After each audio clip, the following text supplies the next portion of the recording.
Las almas del purgatorio, benditas almas del purgatorio, están en el contexto de lo que llamamos la comunión de los santos, la comunión de la iglesia militante, la iglesia purgante y la iglesia triunfante.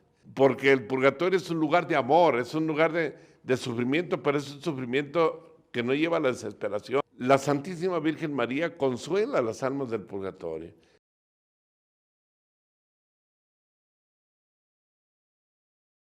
¿Quieres ver en su gloriosa plenitud a Dios nuestro Señor eternamente?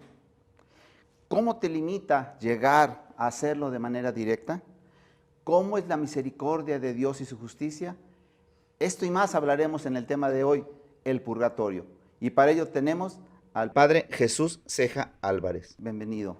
Gracias, gracias querido público, gracias a todos ustedes porque permiten que estemos aquí compartiendo una de las verdades que no podemos nosotros ignorar, no debemos ignorar, la verdad de la vida futura. El hombre, el ser humano, no tiene su estancia en este mundo, somos peregrinos, vamos hacia la casa del Padre. Y estamos llamados para contemplar, como lo has dicho muy bien, estamos llamados para contemplar eternamente el rostro de Dios, para vivir eternamente. Las verdades eternas son muerte, juicio, infierno y gloria, pero también para poder llegar a la gloria hay un espacio, un momento en muchas almas, en muchos hermanos nuestros que pasan primeramente por la purificación para poder llegar a la presencia de Dios. A esa purificación le llamamos purgatorio. La palabra purgatorio significa precisamente lugar de purificación. El alma tiene que estar plenamente purificada porque nada manchado puede llegar a la presencia de Dios. Y esto nos debe de alegrar porque al llegar a la vida eterna no vamos a encontrar a ningún hermano que pueda ser hostil. Al contrario, en todos reinará la comunión divina porque participaremos de la visión beatífica, de la eterna Trinidad, del amor de Dios que llenará toda la plenitud y aspiración de nuestro ser. Esto es lo más hermoso. Así es. En ese sentido, sabemos que lo ideal, lo bonito es precisamente esa parte de llegar a ver a Dios, pero a veces nuestra parte humana nos limita y entonces Claro. empezamos con el famoso tema del pecado. Así el es. pecado? Y es justamente lo que nos aleja del amor divino. El pecado es el terrible mal que hace que el alma se convierta en un esclavo. Y Dios no nos quiere esclavos, Dios nos quiere libres.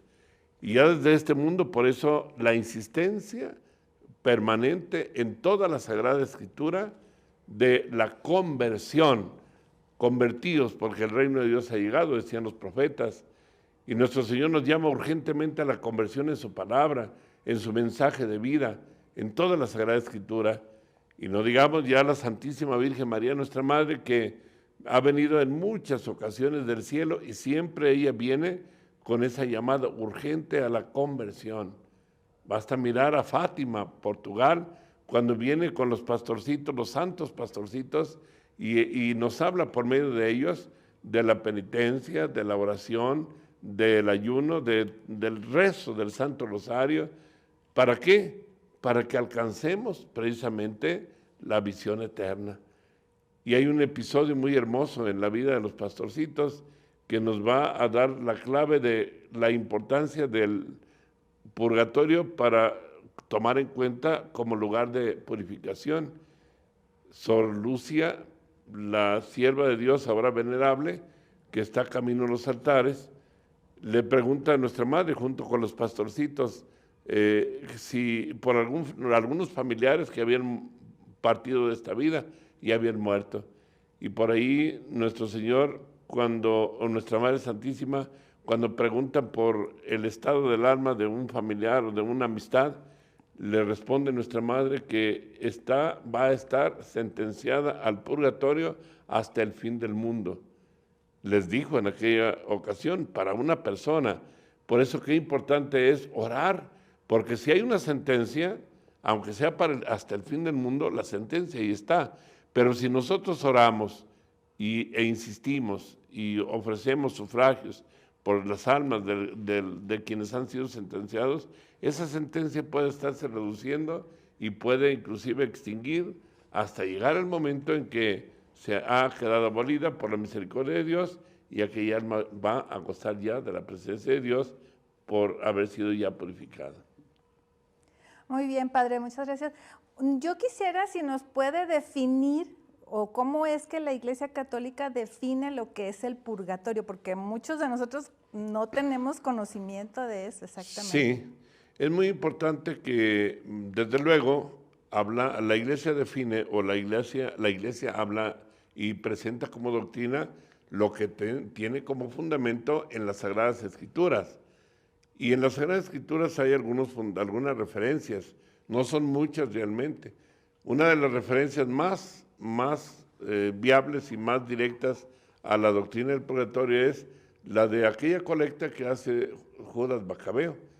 Me dice, por ejemplo, hermano, la cita o el texto que nos habla de ello. Sí, precisamente en la lectura del segundo libro de los Macabeos dice tal cual: en aquellos días Judas Macabeo, jefe de Israel, hizo una colecta y recogió 2000 dracmas de plata que envió a Jerusalén para que ofrecieran un sacrificio de expiación por los pecados de los que habían muerto en la batalla. Obró con gran rectitud y nobleza, pensando en la resurrección, pues si no hubiera esperado la resurrección de sus compañeros, habría sido completamente inútil orar por los muertos. Pero él consideraba que a los que habían muerto piadosamente les estaba reservada una magnífica recompensa. En efecto, orar por los difuntos para que se vean libres de sus pecados es una acción santa y conveniente. Palabra de Dios. Amén. Escuchamos que claro es el texto de la Sagrada Escritura de Judas Macabeo, el segundo libro de los Macabeos, que nos habla precisamente de lo importante que es orar por nuestros seres queridos, por los difuntos.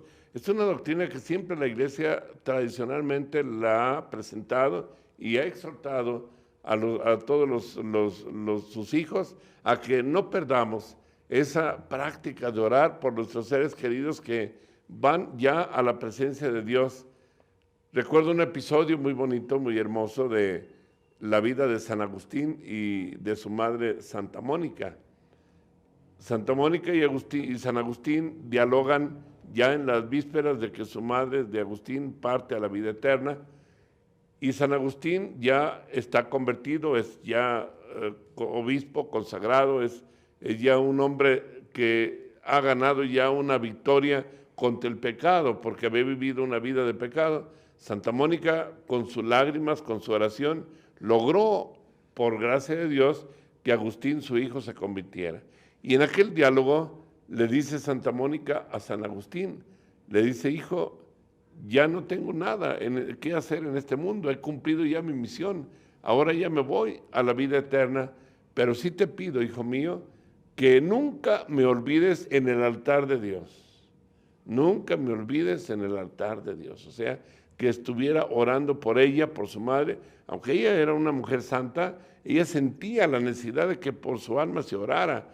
¿Por qué? Porque hay la posibilidad todavía, aún en las almas muy santas, de que debe haber alguna acción, alguna situación que haya necesidad de purificar, porque Dios perdona los pecados cuando nos arrepentimos de ellos siempre, mediante el sacramento de la reconciliación. Los pecados, diríamos que podrían llevar a la condenación eterna, como son los pecados mortales, son perdonados por la absolución, por el arrepentimiento sincero.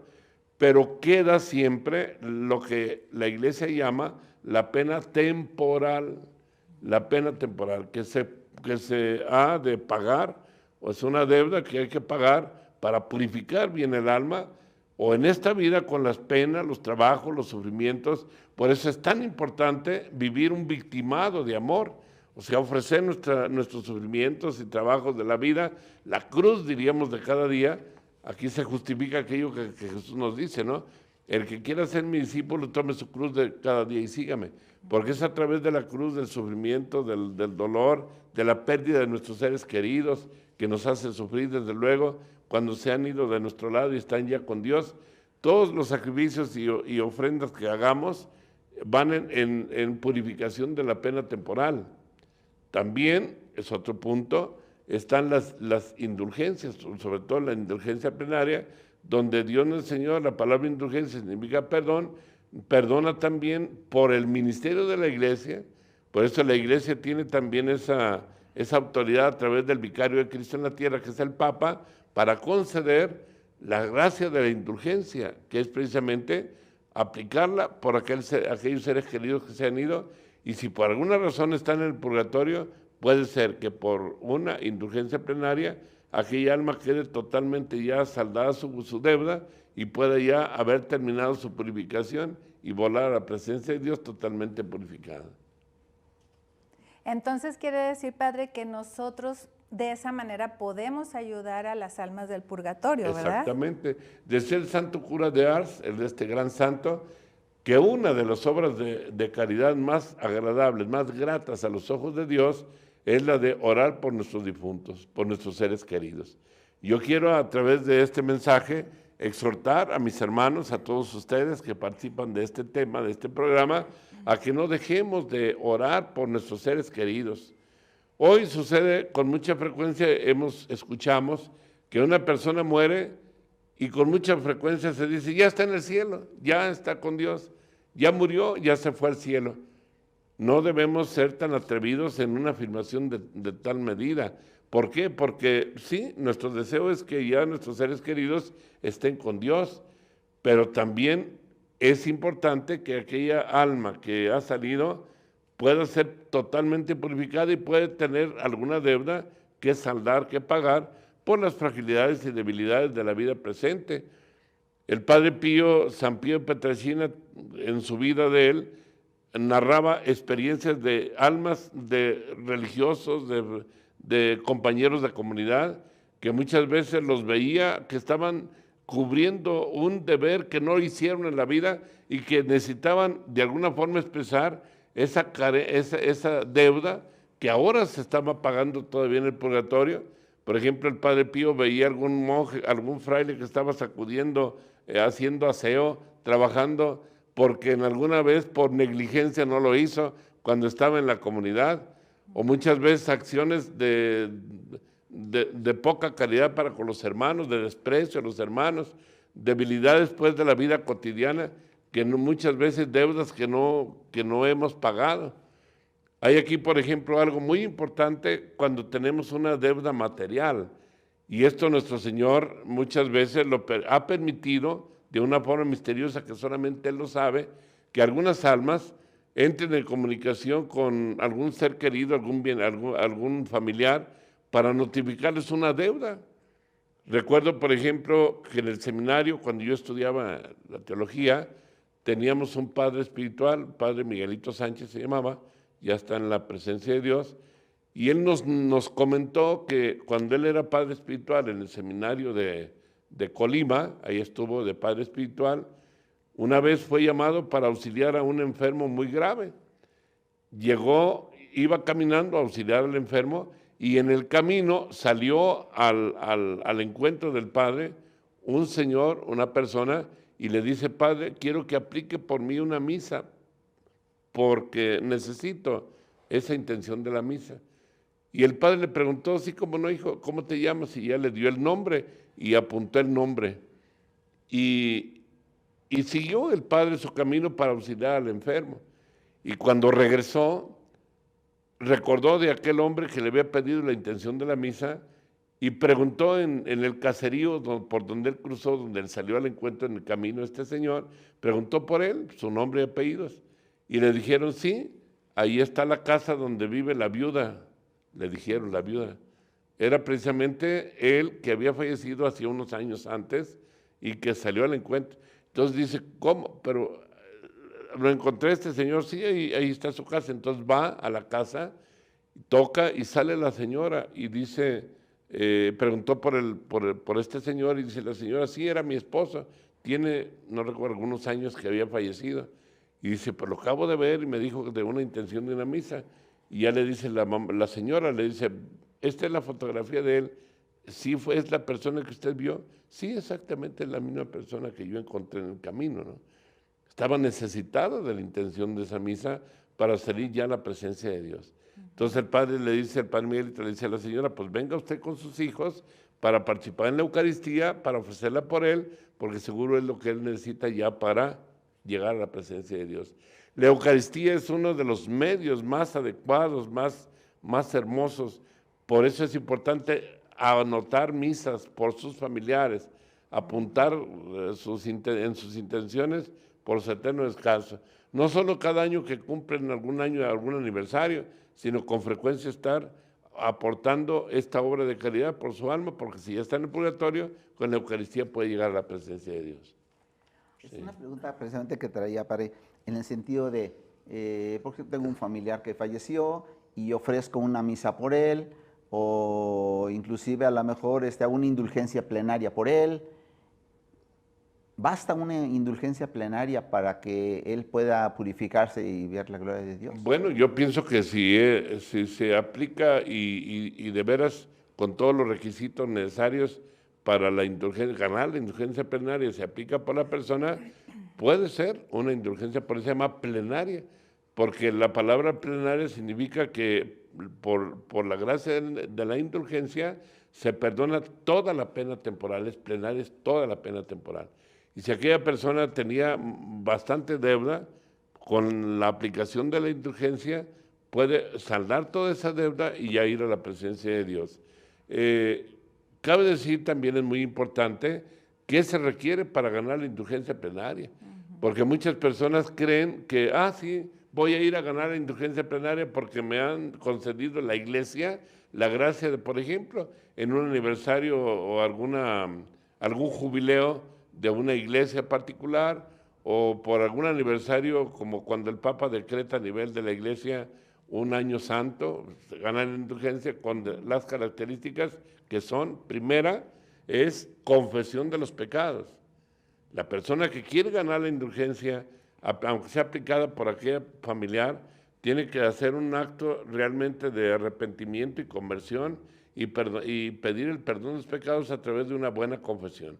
Y hay que saber que la confesión debe ser con sincero propósito de no volver a pecar. O sea, claro, somos pecadores y podemos volver a pecar, pero que el propósito firme sea lo que sabemos como condición para una buena confesión: propósito de enmienda, dolor de los pecados, confesar los pecados al sacerdote y cumplir la penitencia, pero que sea realmente una confesión de todo corazón para poder ganar la indulgencia. Posteriormente, ya cuando se participa en algún acto que la autoridad de la iglesia, que es el obispo o el papa, ha decretado, como una misa, el rosario delante de Jesús sacramentado, la visita a la iglesia que está ofreciendo ese jubileo, pues es los medios ordinarios. Orar por las intenciones del Santo Padre, el Papa también, hacer oración, un credo, algunas oraciones por intenciones del Papa.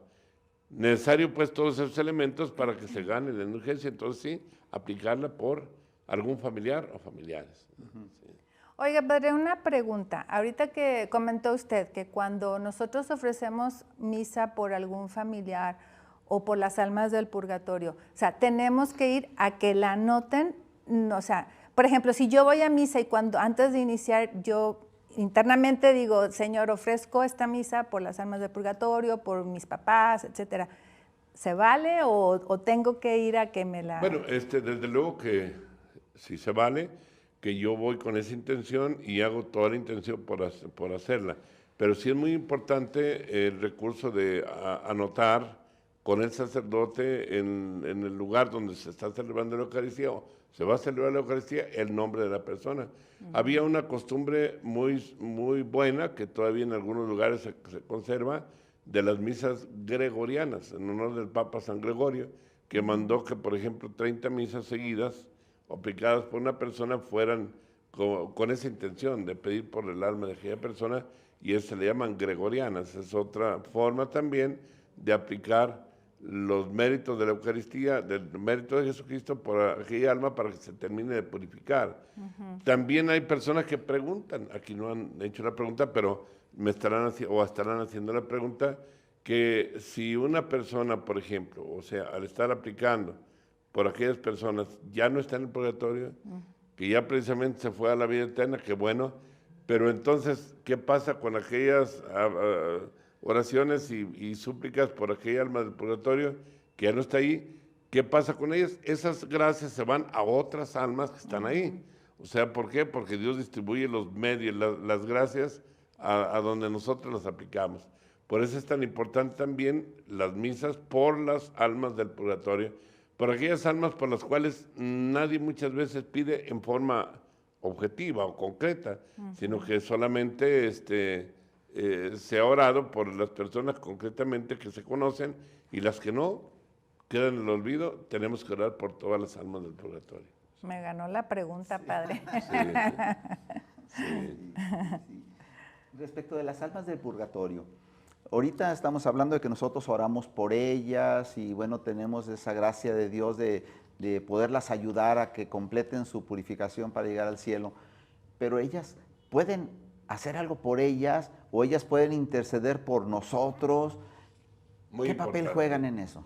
Es muy importante saber que las almas del purgatorio, benditas almas del purgatorio, están en el contexto de lo que llamamos la comunión de los santos, la comunión de la iglesia militante, la iglesia purgante y la iglesia triunfante.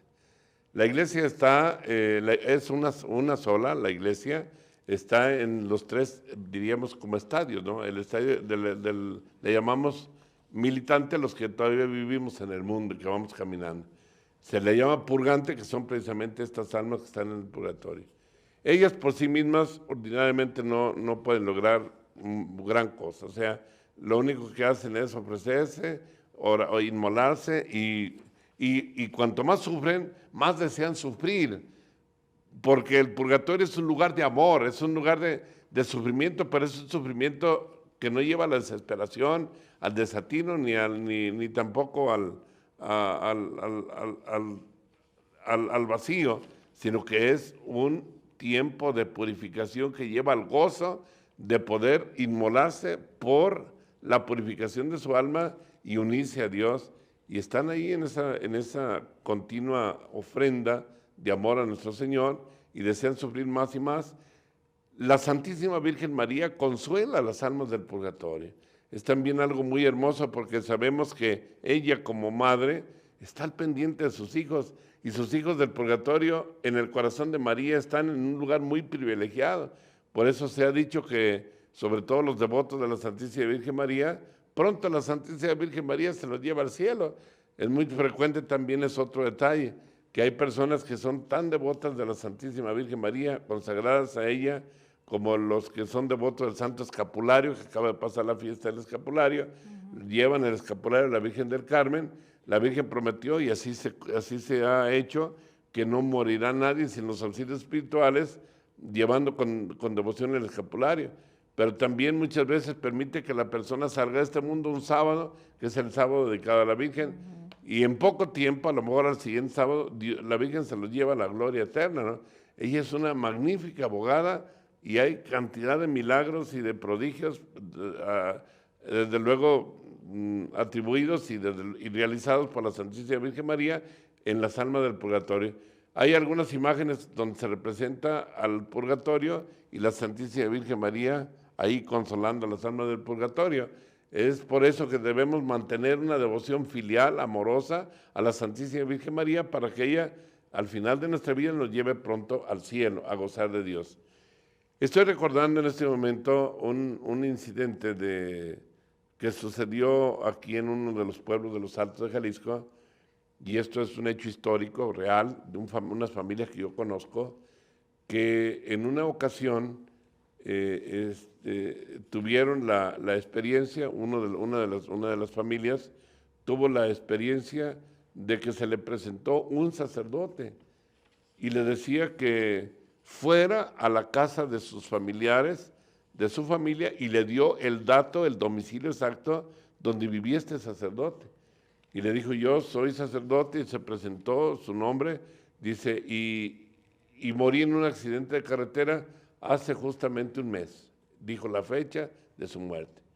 Aquellas personas, aquellas familias de ahí, de ese pueblo, no se habían dado cuenta de la muerte de este sacerdote en un accidente. Entonces, quería que fuera a la casa para notificarle a la familia en qué lugar había dejado él unos documentos que eran de gran importancia para los trámites de administración de los bienes materiales. Que también como que de alguna forma él expresaba que tenía que arreglarse de una forma objetiva las herencias y los bienes que él poseía y que necesitaban moverse aquellos documentos para poder salir del purgatorio. Seguramente estaban en el purgatorio, porque también es uno de los puntos importantes de las almas del purgatorio. Se ha sabido, como este caso que estoy comentando y otros más, que cuando una persona sale de este mundo y deja deudas, debe dinero o dejó por ahí alguna deuda pendiente, aquella persona puede estar en el purgatorio un tiempo hasta que no se salda la deuda, y por eso es tan importante, si algún familiar sabe de deudas que ha dejado su familiar que ya se fue, páguese inmediatamente, porque puede estar reteniendo en el purgatorio aquella deuda material, porque esos apegos también merecen o lleva consigo la purificación. Esta persona me narró cómo va al pueblo donde este sacerdote dice tener su familia, al domicilio de él, y efectivamente sí eran los familiares, sí se necesitaban esos documentos, sí estaban los documentos en el lugar donde él dijo, y se pudieron localizar y ubicar bien los documentos. Entonces es una prueba, desde luego, objetiva, que no solamente fue una fantasía, sino que efectivamente fue algo real. Mi madre, en paz descanse, es algo muy personal que también le escuché a ella. Mi madre narraba que en un rancho donde ella nació y se desarrolló su juventud, después se vino al pueblo. Yo soy originario de Cotija de La Paz, Michoacán, y ella nació en un rancho cercano al pueblo. Y en una ocasión, ella durante la noche, como en forma de sueño, vio que venía hacia ella una ancianita y la definía muy bien sus rasgos de aquella mujer, cómo caminaba, todo como ella era, pero ella no la conocía, nunca la había abordado ni sabía de ella. Y llegó y le dice, vengo a decirte que me hagan la caridad de sacar un dinero de algo que vendí, que lo oculté en un recipiente en tal lugar, y le dijo dónde. Había caído esa casita donde ella vivía, al pie de tal maguey, le dijo en qué lugar y cómo estaba el lugar. Allí se encuentra para que lo saquen y den una parte al templo, a la iglesia, y ya dio algunas indicaciones. Y que le dice mi mamá, en aquel momento, en aquella experiencia, dice que le dijo, sí, cómo no, yo lo hago. Y desapareció, se fue muy contenta aquella anciana. Cuando mi madre despierta de aquel sueño, le narra a sus familiares, a sus hermanos, todavía estaba en casa, la señorita de casa, le narró el acontecimiento, y uno de ellos, un tío hermano del papá de mi mamá, dijo, esa señora se llamaba Rita y vivía justamente en ese lugar. Entonces, dos hermanos de mi mamá van a excavar en ese lugar. Efectivamente, sacaron aquello, no era mucho, y tuvieron que dar el importe, como lo dijo la señora, y así fue como aquella mujer seguramente estaba retenida en las penas del purgatorio por haber ocultado un bien material. Por eso los bienes materiales no son para esconderse, sino para cumplir una función social, que es la caridad con los demás. Y eso puede retener en el purgatorio. Oiga, padre, una pregunta. Más o menos, ¿qué tiempo o promedio, pues, el tiempo en que un alma permanece en el purgatorio? O sea, supongo que es dependiendo de la cantidad de pecados que uno tiene que purgar, ¿no? Pero no sí, sé. No se puede, nosotros no podemos, desde luego, saber el tiempo, porque Dios es el que lo determina. Y el tiempo, como usted lo dice, está necesariamente relacionado con la pena temporal que tenga que saldar. Repito lo que al inicio de este tema mencioné, de la pregunta que hizo Lucía a la Santísima Virgen por un familiar que había fallecido, ¿no? Que le preguntó que dónde estaba y le dijo, está en el purgatorio, y dijo la Santísima Virgen, tiene la sentencia de estar en el purgatorio hasta el fin del mundo, ¿verdad? O sea, el tiempo no sabemos cuánto, si fuera hasta el fin del mundo, pues solo Dios sabe cuándo. El fin del mundo solo Dios lo sabe. Entonces, el tiempo estará determinado por varias circunstancias, tanto la gravedad de la pena temporal que tenga que saldarse, que aclaro y dejo muy en firme que nadie puede entrar al purgatorio si muriera en pecado mortal. Eso no lleva al purgatorio. Que el purgatorio es solamente para aquellas almas que recibieron los auxilios espirituales, el perdón de la pena eterna y quedó las consecuencias del pecado que se perdonó, que es la pena temporal. Y dependerá de la gravedad del pecado el tiempo que tenga que purificarse para de ahí llegar a la presencia de Dios. Entonces no estamos hablando de días, no estamos hablando de años, estamos hablando de Espacio solo y tiempo de un purificación, espacio, sí. un espacio-tiempo y Que también, desde luego, en la vida eterna no hay en ningún momento la medición por los parámetros del tiempo de la vida temporal. Porque allá en la presencia de Dios, como dicen, unos minutos son como 100 años, ¿no? O sea, minutos temporales de aquí. O sea, no podemos medir con la misma nomenclatura. Sí. Sí, de hecho, en alguna ocasión leí un poquito de un libro que escribió María Sima, de Sí. Sáquenos de aquí. Hay una salir de aquí. Sí, donde decía que un alma purgante, se le apareció a ella y que le pidió que si María Sima podía sufrir lo que estaba sufriendo esa alma por 3 horas. Y María Sima dijo, pues 3 horas, pues sí. Pero dice ella que para ella fue como 3 días de Sí. ese sufrimiento, ¿no? Sí. Entonces lo que dice Sí, usted, no se o sea, no comparan hay... las penas temporales con las penas de la vida allá en la otra vida. Hay algunos pasajes bíblicos que nos va a leer nuestro hermano breves que hacen referencia tanto del Evangelio como de algunas cartas y algunos santos padres, que son precisamente donde podemos de alguna forma, como hace rato decíamos, fundamentar, además del texto de los Macabeos, la importancia del purgatorio como punto de purificación. sí, precisamente algunas personas dicen es que el purgatorio no está escrito en la Biblia, ¿no? Ya lo mencioné el tema de los macabeos, pero hay otras, por ejemplo, Mateo 5:48, cito, por su parte, sean ustedes perfectos, como es perfecto el Padre de ustedes que está en el cielo. Entonces nos da la pauta precisamente para poder estar en la presencia de Dios, pues tenemos que estar perfectos, ¿no? Y pues no salimos aquí del mundo, tenemos que llegar a un lugar a purificar esa perfección. También Mateo 12:32 dice, al que calumnia al Hijo del Hombre se le perdonará, pero al que calumnie al Espíritu Santo no se le perdonará ni en este mundo ni en el otro. ¿A qué se refiere, Padre, en esto? Se refiere a la gracia, a quienes se niegan, se cierran completamente a la gracia de Dios. Es el pecado contra el Espíritu Santo. Y ese pecado no tiene perdón ni aquí ni en la otra vida, porque el que cierra su corazón y rechaza la gracia divina, el perdón, la misericordia de Dios, Dios no puede hacer nada, porque Dios respeta la libertad y la voluntad del hombre. Y si el hombre abiertamente, con toda la potencia de su inteligencia y voluntad, dice yo no quiero nada con Dios y se aleja totalmente de Dios y no quiere nada, ninguna gracia, es terrible esta realidad. Recuerdo un caso que yo conocí, es un testimonio de una persona que practicaba la brujería, que el dicho de paso son de los pecados que Dios tanto aborrece, y que la Sagrada Escritura, el Deuteronomio capítulo 18, del 9 al 12, lo señala como actos abominables a los ojos de Dios, por los cuales Dios desalojó a los pueblos para entregar al pueblo de Israel a entrar a la tierra prometida. Esta persona que practicaba en forma plena la brujería y había hecho mucho mal a mucha gente con trabajos de brujería, se había alejado completamente de Dios.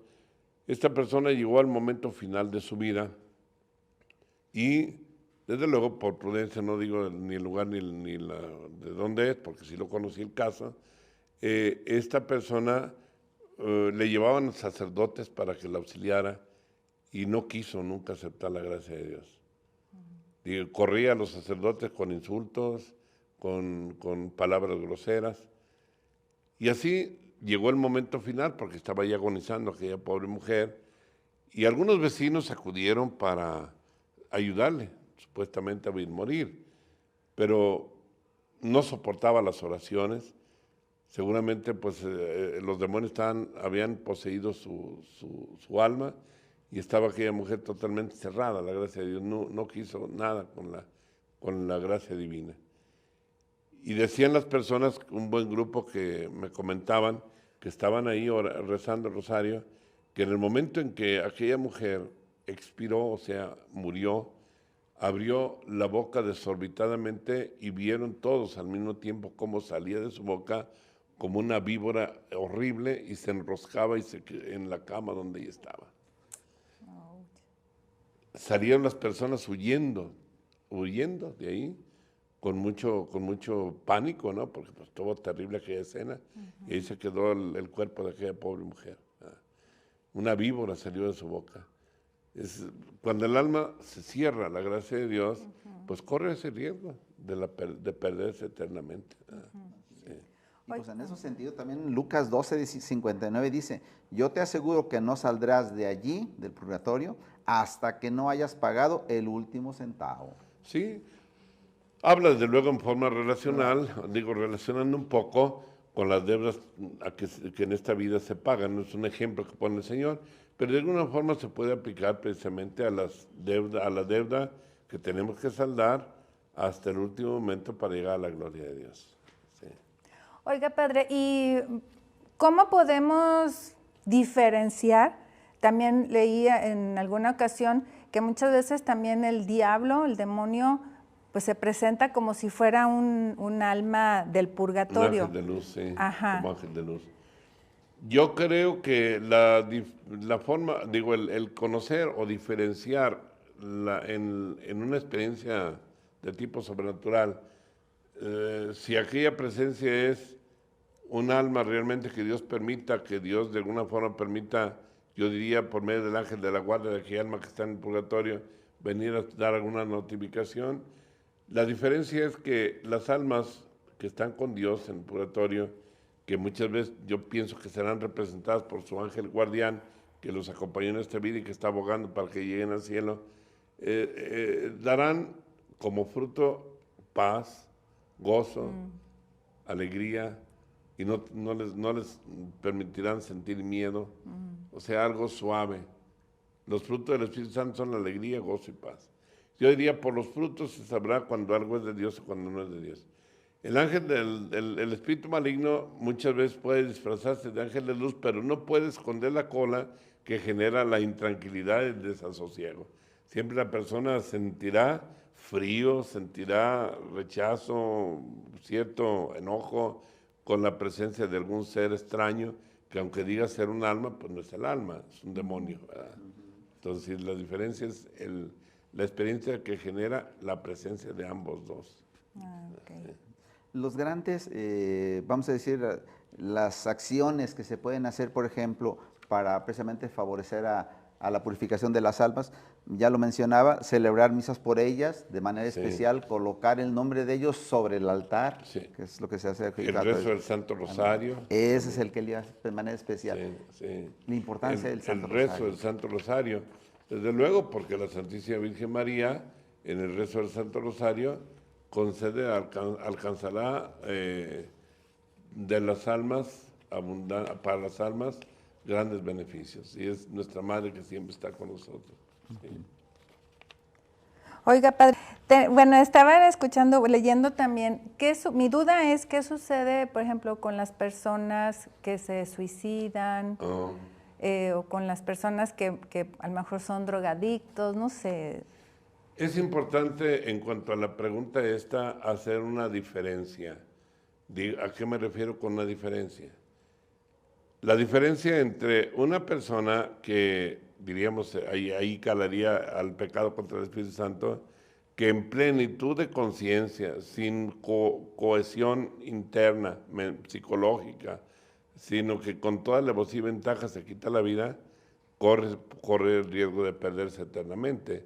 ¿Por qué? Porque va en contra de la voluntad divina, que es preservar la vida, y que solo Dios tiene derecho a quitar la vida. Nadie tiene derecho a quitar la vida de nadie, solamente Dios. Es el único que tiene todo el derecho de quitar la vida.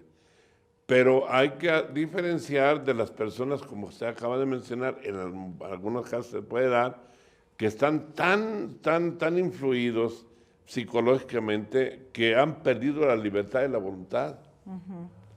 Entonces no tienen un acto libre, no tienen un acto voluntario. Esas personas pueden alcanzar la misericordia de Dios, porque se quitaron la vida no por maldad, no porque ellos abiertamente la rechazaban la vida, sino que fue tan terrible la presión psicológica, perdieron la razón de su mente, no estaban en plenas facultades. Entonces ahí todo eso les resta culpabilidad, porque para que haya una culpa se requiere pleno consentimiento, plena voluntad. Y por eso antes en la iglesia se llegó al extremo de que en algunas ocasiones se le prohibía celebrar la misa a un cuerpo de una persona que se había quitado la vida y se le sepultaba sin los auxilios de la Eucaristía. Ahora la iglesia comprende, ha entendido y entendemos, por la gracia de Dios, de que si aquella persona que se quitó la vida no estaba en su pleno uso de su libertad de voluntad, Dios en su misericordia pudo haberle dado la luz para que el alma en su último momento alcanzara la misericordia y el perdón. Recuerdo en este momento un ejemplo, un testimonio, ¿no? Se narra en la vida del santo cura de Ars, volviendo a aquel gran santo, se narra que en alguna ocasión una persona va con mucho dolor con el santo cura de Ars, porque el santo cura de Ars tenía un carisma que era el carisma de conocer las conciencias, y muchas veces sabía lo que pasaba en el alma de una persona, por gracia de Dios. Entonces una persona fue a consultarlo al santo cura de Ars porque un familiar había muerto víctima del alcoholismo, se había caído de un puente hacia un precipicio y se mató. Y como murió de esa forma trágica, sin los auxilios, sin preparar su alma para ese encuentro, murió por alcoholizado. Entonces creían los familiares con mucho dolor que su alma se hubiera perdido. Entonces llegan con el santo cura de Ars y antes de que le preguntaran al santo cura de Ars por el acontecimiento se les adelanta y les dice: hermano, no sufran más. Recuerden que entre el puente y el río hay un abismo de misericordia. Eso le respondió. Entre el puente y el río hay un abismo de misericordia. Dios es un Dios de misericordia, de perdón y de amor. Y si una persona está influido por alguna, diríamos, esclavitud, como puede ser drogas, alcoholismo, lo que sea, pero o una presión psicológica tan fuerte que no le permitió tomar una decisión libre, pues ahí tendrá de alguna forma, un paréntesis de misericordia de Dios. Pues ya hablamos del purgatorio, pero ¿qué podemos hacer? ¿Qué podemos hacer, Padre, para estar lo menos en el purgatorio? ¿Qué nos toca? ¿Cuál es la tarea? ¿Cuál es el compromiso que tenemos en esos momentos aquí que estamos en conciencia? Lo ideal es cumplir lo que nuestro Señor Jesucristo nos dijo: sed perfectos como vuestro Padre Celestial es perfecto. Ya desde esta vida, ¿verdad? Por eso es tan importante vivir el camino de santidad. A través de la santidad de nuestra vida, de nuestra entrega, ya desde este mundo Dios va purificando nuestras almas. Recordemos aquel testimonio tan precioso de un gran santo que nos tocó hasta conocer, tal vez muchos de ustedes lo conocimos, a San Juan Pablo II. Un gran santo que vivió toda su vida de entrega a la Santísima Virgen, que les dijo: todos tuyos, todo tuyo, y una vida de gran santidad y amor, como lo pudimos ver, cómo irradiaba el amor de Dios. Yo estoy seguro que este gran santo, como muchos otros santos más, no pasaron por el purgatorio.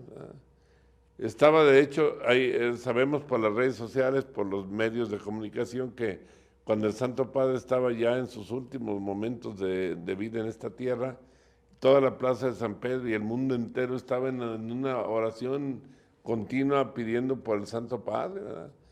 Y el Papa, sus últimas palabras, que hay testimonios de ello por quienes estaban ahí cerca de él, que dijo: dejadme ya ir a la casa del Padre, a la casa del Padre. Él no dijo: déjenme ir al purgatorio, ¿no? Dejadme ir a la casa del Padre. Y con toda seguridad nuestro Señor llega y toma el alma de aquel gran hombre y se lo lleva a la casa del Padre, ¿verdad? Y el purgatorio podemos evitarlo, claro, Si vivimos ya desde esta vida en una entrega total al Señor y en una vida de santidad, pecadores lo vamos a hacer siempre mientras vivimos en el mundo, pero si vivimos en el amor de Dios y estamos continuamente en esa actitud de pedir la purificación mediante la práctica de los sacramentos, sobre todo la confesión frecuente, el acercarse a recibir a Jesús en la Eucaristía, confesar nuestros pecados, no dejar tanto tiempo sin acercarse a la reconciliación, pues son elementos en la vida que van simplificando nuestra vida y nos van ayudando a que cuando llegue el momento final, pues ya no pasemos por el purgatorio, nos vamos a la gloria de Dios. Pues muchísimas gracias de verdad por esta gran ilustración de lo que es el purgatorio, de los caminos que tenemos que seguir. Tenemos tarea, tenemos compromiso y la oración, como dices, siempre es una de las armas más importantes para poder llegar. Hay un detalle interesante, me acordé de Santa Teresita del Niño Jesús. Algunas religiosas ahí de la comunidad, pues como humanos somos, y le tenían envidia porque la veían muy santa, muy entregada al Señor, ¿no? Y una monjita así media rejega y con carácter medio agrio, le dice así, como retando, le dice, se cree mucho usted. ¿A poco cree que usted no se puede ir también al infierno? Le dijo la monjita. Y Santa Teresita muy tranquila, muy serena, le responde así con toda sencillez, mire madrecita, fíjese que no tengo ningún pendiente de irme al infierno porque los niños no se condenan, los niños no se condenan. Así le digo, ¿no? O sea, si se vive precisamente en el amor de Dios, en la entrega al Señor, pues ¿cuál es nuestro pendiente, verdad? Sí, así es. Así. Pues muchísimas gracias a nombre de todo el equipo, de nuestro cura espiritual, el Padre Fernando Herrera Monroy, de todo el equipo del Canal Misionero Católico. Le damos las gracias. Y si antes, pues quisiera ver si nos puede despedir nuestro programa con una bendición, de favor. Sí, Dios nuestro, gracias te damos por permitirnos valorar las realidades eternas y porque nos permites también encontrarnos con este gran regalo de tu amor y de tu misericordia que nos invita a vivir en santidad, en la perfección, para no ser purificados mucho tiempo en el purgatorio, sino que ya desde esta vida podamos ser purificados con nuestras buenas obras, con nuestra vida de entrega y generosidad, para poder llegar así a la vida eterna. Bendice a todos quienes han participado en este programa y a todas las familias, en el nombre del Padre, y del Hijo, y del Espíritu Santo. Amén. Bendiciones. Y pues recuerden, hermanos, que Cristo te ama. Y yo también. Amén.